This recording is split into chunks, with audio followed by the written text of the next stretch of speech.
मेरी कौन सी सगी है? अरे भाई रोमा, सुबह के 9 बज गए, मेरा लंच अभी तक तैयार क्यों नहीं हुआ? आज टिफिन देने का मूड नहीं है क्या मैडम? मेरे प्यारे पतिदेव, ये बात जाकर अपनी मम्मी से पूछो ना। रोज सुबह 6 बजे उठकर तुम्हारे लिए टिफिन बनाती हूँ मैं। इसके बाद भी सासू माँ को मेरा बनाया हुआ खाना और नाश्ता कभी पसंद ही नहीं आता। हमेशा शक्ल पर 12 ही बजे रहते उनके। बस इसलिए मैंने सोच लिया है कि जब मैं इतना ही बुरा खाना बनाती हूँ तो क्यों खाना बना बना कर आप लोगों को टॉर्चर करूँ। और वैसे भी मम्मी जी को तो बहुत अच्छा खाना बनाना आता है। वो तो खुद ही कहती है ना, उनके हाथ के खाने की तो बहुत दूर दूर तक चर्चा होती है। तो आज से खाना मम्मी जी बनाएंगी। मुझे तो तुम माफ़ी करो। तुम दोनों के सास बहू के झगड़े से मैं एकदम तंग आ गया हूँ। कोई ढंग का ही काम कर लिया करो। लड़ाई झगड़ा करके टाइम पास आप दोनों करती हो और भुगतना हमें पड़ता है। तुम दोनों के झगड़े में बिना टिफिन के ऑफिस तो मुझे जाना पड़ेगा ना। अगर अपने टिफिन की इतनी चिंता है ना तो अपने माताश्री को क्यों नहीं समझाते कि अपनी मधुर वाणी पर थोड़ा कंट्रोल कर लिया करे। तुम्हारी माँ के 24 घंटे ताने सुनने के बाद ये घर के काम मुझसे नहीं होने वाले। और हाँ, जाकर ये बात भी अपनी माँ को जरूर बता देना कि आज मैंने तुम्हारा टिफिन नहीं बनाया है। जब एक दिन उनका बेटा भूखा रहेगा ना तो कल से अपने आप अकल ठिकाने आ जाएगी। माँ, मुझे पता है सब सुन रही हो आप, जरा कमरे से बाहर तो आओ।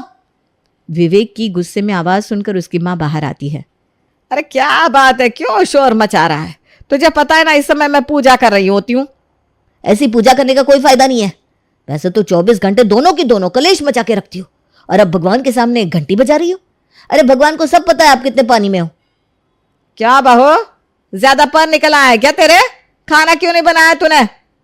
माँ जी, अभी मैंने बताया ना कि मैंने अब सोच लिया है जो काम मुझे आता नहीं वो करना क्यों। वो काम करने का फायदा ही क्या है जब रोज रोज आप मेरे बनाए हुए खाने में 100 कमियां निकाल सकती हैं। इससे तो अच्छा आप ही बना दिया करो। बताओ, मैंने कोई गलत बात कही है क्या? हाँ बताओ तो। एक तो महारानी कच्चा पक्का खाना बना कर रखती है, ऊपर से तेवर देखो कि इन्हें कोई कुछ बोले भी ना। माँ, मैंने आपको यहाँ पर झगड़े के निपटारे के लिए बुलाया था। आप लोग तो एक बार फिर से राशन पानी लेकर लड़ने बैठ गई। अब दोनों का कुछ नहीं हो सकता। आपका तो बस भगवान मालिक है। अरे मैं कह रहा हूं कोई कुत्ता बिल्ली पाल लो, उसके साथ टाइम पास कर लिया करो। ऐसे कब तक लड़ाई चलती रहेगी इस घर में? मुझसे ना फालतू बात करने की जरूरत नहीं है। कुछ समझाना है तो अपनी माँ को समझाओ। जा रही हूं मैं अपने कमरे में। इतना कहकर रोमा अपने कमरे की ओर निकल जाती है। रोमा को जाते हुए देख सास शीला भी अपना मुंह टेढ़ा करके अपने कमरे की तरफ निकल जाती है। ये सही है, घर में महाभारत छेड़ दो और फिर अपना अपना कमरा बंद करके बैठ जाओ। उनकी लड़ाई के बीच में भूखे मरे हम बाप बेटा। चल विवेक, आज तो तुझे भूखे ही ऑफिस जाना पड़ेगा। शादी करके तूने इतना बड़ा पाप जो किया है उसकी भरपाई तो तुझे करनी पड़ेगी बेटा। शाम के समय शीला बाजार से सब्जियां लेकर घर आती है। तभी देखती है कि सामने उसकी सास गुस्से में बैठी बड़बड़ा रही है। टाइम देख रही है? शाम के 6 बज रहे हैं। कब से चाय के लिए इंतजार कर रही हूँ। कोई समय होता है या नहीं? अरे माँ जी, चाय के लिए इंतजार करने की क्या जरूरत थी? थोड़ा सा हाथ पैर हिलाती तो चाय बन जाती। लो भाई, 1 कप चाय पीने के लिए भी हाथ पर हाथ रखकर बैठी हुई हैं। ऊपर से मुझे ताने सुना रही हैं वो अलग।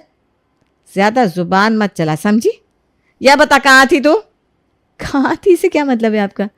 आपको बताकर गई थी ना कि सब्जी लेने जा रही हूँ। और ये मेरे हाथ में सब्जी के थैले हैं, दिखाई नहीं दे रहे क्या आपको? दोपहर के 4 बजे की गई हुई है तू और अब 6 बज रहे हैं। यहाँ से 10 मिनट की दूरी पर ही सारी सब्जियां मिल जाती है।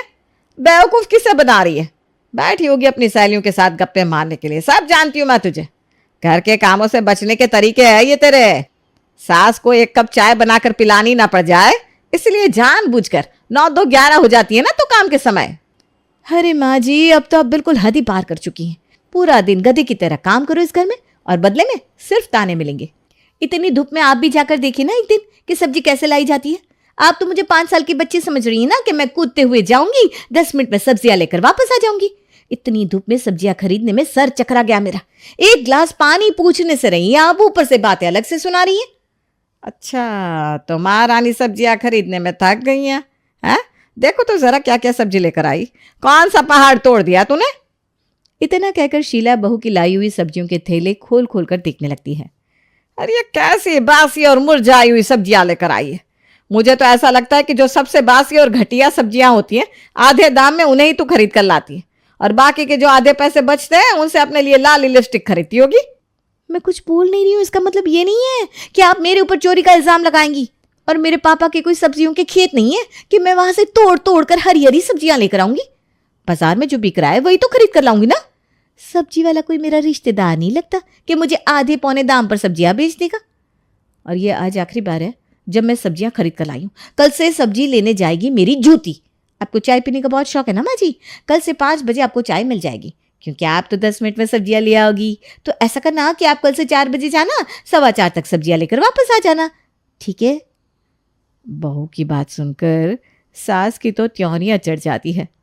पता नहीं भगवान ने कौन से जन्म का बदला निकाला है जो तेरे जैसी निखट्टू और बदतमीज बहू मेरे माथे मारती। पता नहीं कैसे सारी जिंदगी पार होगी मेरी। कोई भी दिन ऐसा नहीं जाता था जिस दिन रोमा और उसकी सास का झगड़ा नहीं होता था। रोमा और शीला के झगड़े का असर पूरे परिवार पर पड़ने लगा था, जिसके कारण विवेक और उसके पिताजी को अक्सर ही बिना टिफिन लिए ही ऑफिस जाना पड़ता था। एक दिन विवेक की मुलाकात पड़ोस में रहने वाले अपने दोस्त से होती है। क्या बात है विवेक, जब से तेरी शादी हुई है यार दोस्तों से मिलना जुलना भूल गया है क्या तू? याद है कैसे पहले हम सब चाय की टपरी पर बैठकर मस्ती किया करते थे? ये सब गुजरे ज़माने की बात हो गई है यार। मेरी ज़िंदगी तो अब कलेश और लड़ाई झगड़े के बीच में पीस कर रह गई है। हंसना, मुस्कुराना, मौज मस्ती करना तो मैं भूल ही गया हूँ। अरे क्यों भाई, ऐसे क्यों बात कर रहा है? क्या हो गया? अरे क्या बताऊँ भाई, मेरी माँ और बीवी में हर समय 36 का आंकड़ा रहता है। उन दोनों के झगड़े की वजह से अक्सर ही मुझे भूख हड़ताल करनी पड़ती है। अब तू ही सोच ले यार, पूरा दिन ऑफिस में काम करो और फिर घर में आकर भूख हड़ताल करनी पड़े तो दिमाग कैसे काम करेगा बंदे का। विवेक की बात सुनकर उसका दोस्त विशाल घर जाकर ये प्रॉब्लम अपनी माँ को बताता है। अरे मम्मी, आपको पता है आज ना विवेक मिला था, बता रहा था बड़ी प्रॉब्लम चल रही है उनके घर में। आंटी बहू को एक्सेप्ट करने को तैयार नहीं और उनकी बहू भी कोई काम ढंग से करती नहीं, बात बात पर उल्टे जवाब देती है, कभी खाना नहीं बनाती, जिसकी वजह से रोज़ ही उनके घर में कलेश होता है। अरे तू चिंता मत कर बेटा, ये रोमा है ना, अभी कल ही किट्टी में मिलेगी मुझे, कल ही आड़े हाथों लेती हूँ मैं इसे। अरे भाई सास तो 2-4 बात सुना ही देती है, लेकिन बहू का तो फ़र्ज़ है ना कि उसे तो कम से कम घर के काम करने ही चाहिए। इस तरह से सब कुछ छोड़कर बैठ जाएगी तो घर कैसे चलेगा। अगले दिन किटी पार्टी में। अरे रोमा इधर तो आओ ज़रा, साड़ी तो बड़ी सुंदर लग रही है तुम्हारी और मेकअप भी बड़ा परफेक्ट हुआ है। आंटी जी साड़ी ना स्पेशली दिल्ली से मंगवाई है मैंने, और मेकअप तो मैं अच्छा कर ही लेती हूँ। मेरे हाथ में इतनी फिनिशिंग है कि पार्लर वाले भी फेल है मेरे सामने। हाँ बेटा, बस सारी अकल तूने मेकअप में ही दिखा दी। इतनी फिनिशिंग तुमने घर चलाने में दिखाई होती ना तो आज ये नौबत ना आती। आंटी जी आप कहना क्या चाहती हैं? मेरी घर गृहस्थी में ऐसी कौन सी प्रॉब्लम आ गई जो आप मुझे ऐसी बातें सुना रही हैं? पड़ोस में रहने से ये मत समझो कि हमें कुछ पता नहीं चलेगा। भाई हम भी उड़ती चिड़िया के पर गिन लेते हैं, सब पता है मुझे अपने घर में क्या क्या गोल खिला रही हो तुम। अरे शक्ल सूरत इतनी अच्छी है तुम्हारी, 2-4 गुण भी अच्छे रख लो। ये बात बात पर सास से लड़ाई करना ये कोई अच्छी बात तो है नहीं। क्या यही संस्कार सिखाकर भेजे हैं तुम्हारे माँ बाप ने? इतनी सारी औरतों के सामने पड़ोसन के मुंह से ऐसी बातें सुनकर रोमा का चेहरा बिल्कुल सफ़ेद पड़ गया था। अरे शीतल जी, इतने सारे लोगों के सामने मेरी बहू को ऐसी जली कटी बातें क्यों सुना रही है? और ऐसी क्या कमी है मेरी बहू में जो आपने उसे इतनी बड़ी बात कह दी?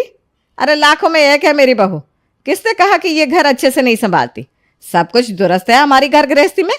ऐसी कौन सी आफत आ गई जो आप यहाँ बात का बतंगड़ बना रही हो? ये लो, उल्टा चोर कोतवाल को डांटे। एक तो मैं आप ही के भले के लिए आपकी बहू को समझा रही हूँ, ऊपर से आप आकर बहू की हिमायत ले रही हो।